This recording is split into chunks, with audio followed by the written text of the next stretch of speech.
The Atlanta Falcons have signed another much-needed edge rusher.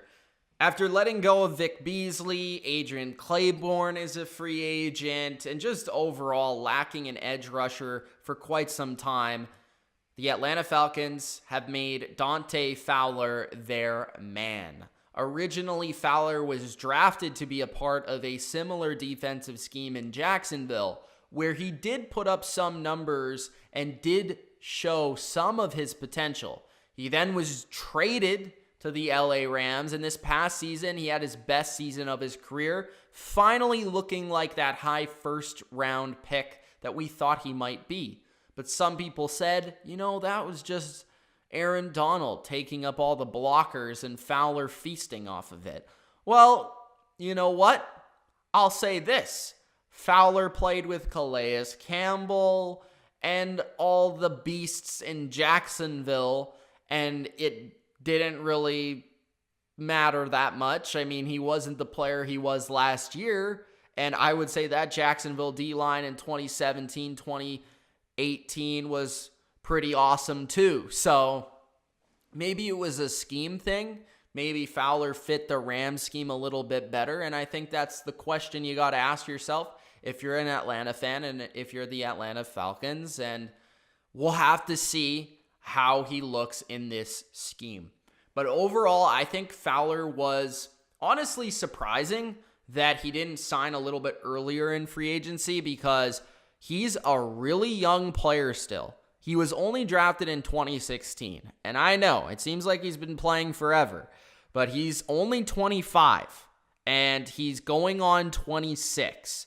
He's born in August, so he'll be 26 by the time the season begins. But, I mean, as a rookie, puts up 4 sacks, 5 passes defense, 11 quarterback hits, which was his second best total in quarterback hits.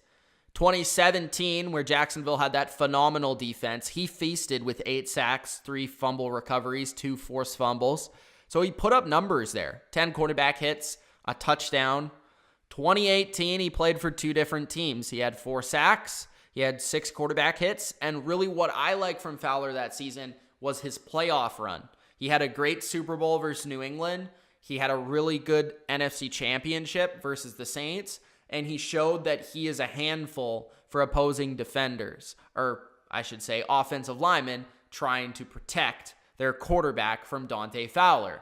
2019, 11.5 sacks, his best sack total yet, 6 passes defense, his best total yet, 2 forced fumbles, 1 fumble recovery, 16 quarterback hits, and 16 tackles for loss, all career highs, including 58 tackles, also a career high. He did play more as a starter this year than any other year, though, so I will throw that out.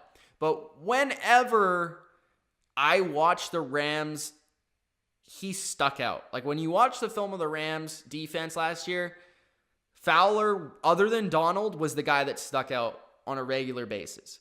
And you're going to see him stick out for Atlanta because he's just such a phenomenal athlete. He's quick.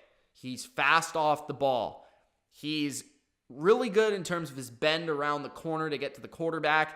And for certain tackles, he's going to be just absolutely frustrating to block because when he has the advantage, when he has the edge on a tackle throughout the course of a day, he's one of those players that can take over a game from the edge position. That's why I was so kind of surprised that he wasn't signed earlier or given an even bigger contract. I think this is actually a really good money for Dante Fowler. It wasn't too expensive.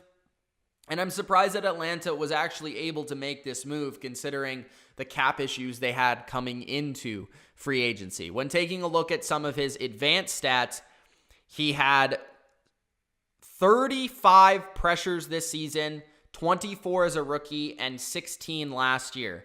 35 is a good number. That's pretty impressive. He had 19 hurries, and overall, just a good season. I mean, he can even drop into coverage a little bit. He has that athleticism to play the outside linebacker role if need be. And just, again, a really good athlete, a young guy, not even in his prime yet. I mean, you could argue that last year he entered his prime, but I think this is an awesome signing. The only question I have is whether the fit was better in a Rams-esque system than in the Atlanta system. But obviously, Quinn and the guys in Atlanta saw the fit to be perfect, and they saw the need to be there. So now, with Tack McKinley on one edge, Grady Jarrett in the middle, and you have the other edge being Dante Fowler, all of a sudden, this defensive line is a lot better and a lot better pass rushing wise. Now, I do want to see them get a little bit better from a run perspective, stopping the run, but when you play Breeze and you play Brady, you need these guys that can get after the quarterback on a consistent basis. By the way, Fowler has had some good games versus Brady before, so just throwing that out there. But Brady will be in the division, so you always have to consider that, as well as Drew Brees, who are both pocket passers and not guys that are going to be slipping those edge rushers on a regular basis. So there you go. Fowler to the Atlanta Falcons.